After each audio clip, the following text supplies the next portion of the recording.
Salud! So Maya Sandu has won the Moldovan presidential elections. She won with 55.4% of the vote in the second round last week. She is a pro-European Union candidate for Moldova. Moldova is a candidate country for accession to the European Union. It began that process in 2022, and earlier this year in 2024, the official negotiations for Moldova's accession process began. It's not expected that Moldova could accede until the European Union until at least 2029. The EU Commissioner for Enlargement also last week outlined that it may be possible for countries like Moldova, Ukraine, and some countries in the Balkans to become members of the European Union by 2029. The Moldovan government has a stated goal of 2030 for joining the European Union. All that is very optimistic, looking at previous accession processes for countries like Montenegro, which is still waiting, Croatia, which took over 10 years. Now, what is really interesting about these election results is that when the votes were counted inside of Moldova, Maya Sandu, the pro-EU candidate, only won 48.8% of the vote. Her rival, pro-Kremlin Alexander Stoyanoglu, won 51.2% of the votes cast inside of Moldova. So what made the difference? How did Maya Sandu go from 48.8% of the vote to 55.4% of the vote? Well, the Moldovan diaspora, these are Moldovans who no longer live in the country of Moldova. They're Moldovan citizens. They have a right to vote outside of the country. They voted in huge numbers in general in the election. It was 19% of the votes cast were actually cast by the diaspora. And they voted overwhelmingly for Maya Sandu. These are people who now live in the European Union, in the United States, in the United Kingdom. In the majority, very few of them, for example, live in Russia. Moldova was part of the Soviet Union. There are presumably a significant number of people of Moldovan descent or Moldovan citizens, in theory, potential citizens living in Russia, but they voted in very small numbers. To give you an overview, there were roughly 330,000 votes cast by the diaspora. Only roughly 10,000 of those were in Russia, whilst obviously the vast majority of those votes were in the European Union and other countries that are in the collective West, shall we say. Maya Sandu won 83% of the diaspora vote. Therefore, overall, she won the election reasonably comfortably, we can say, like 55.4% of the vote versus, I guess it's 44.6% for Stoyanoglu. So the diaspora is what made the difference. And it will be interesting going forward to see what will happen in Moldova's parliamentary elections. They must be scheduled to take place before July 2025. I made a video just before the second round of the vote in this past presidential election in Moldova, saying that this was the last chance for Russia to control Moldova. Perhaps it is not. Perhaps the next parliamentary election will really be the last chance, although it will be a lot harder.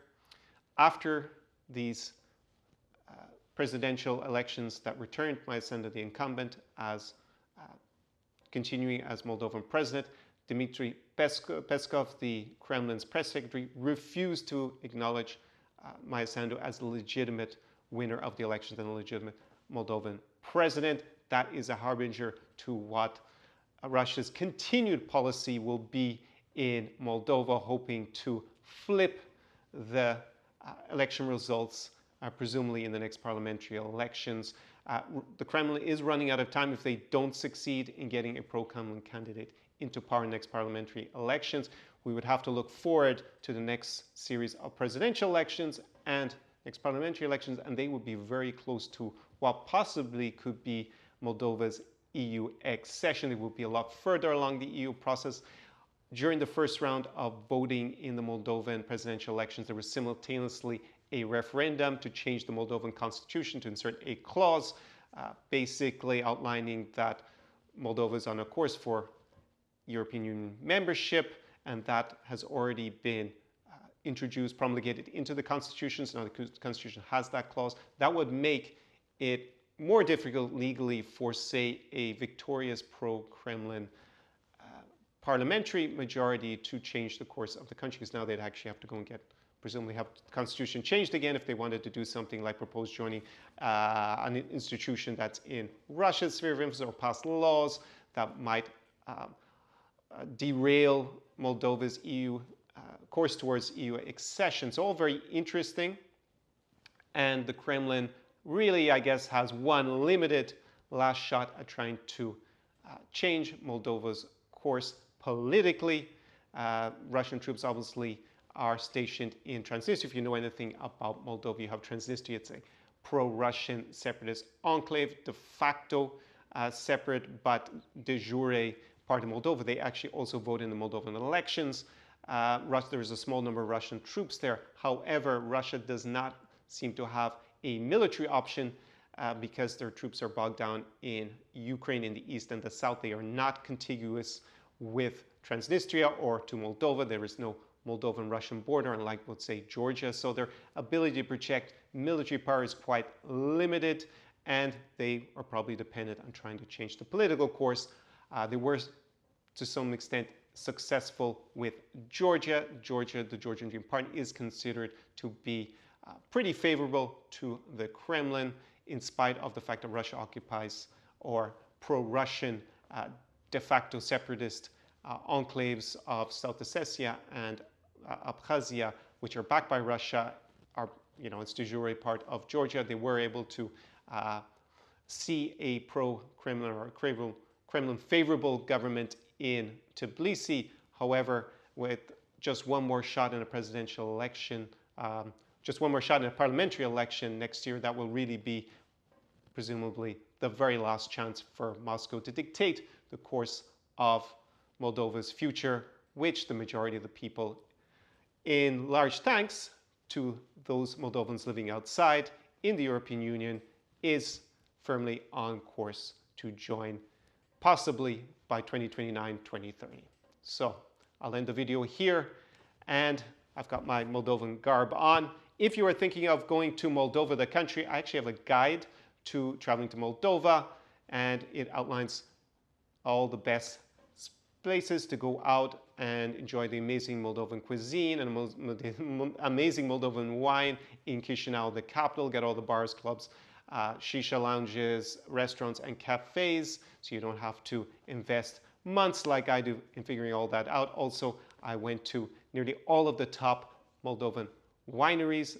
Moldovan vineyards and Moldovan wine is world famous. It is incredible. So you're going to have all that good stuff, and I'm going to put a link to that down below in the description to this video. This channel is going to be primarily talking for now about the Russo-Ukrainian war. So I also have a guide to traveling to Ukraine. Obviously, you need to consider whether you really want to go to Ukraine, as it is a country at war, and this is the biggest war since World War II in Europe. But I do have a guide for that as well. It's also down below in the description. So if you're traveling there, I will give you some advice also about how to stay safe and the logistics of traveling to Ukraine, obviously at this very difficult time. So I'm going to leave this video there and say la revedere, which is goodbye in Romanian, the official language of Moldova.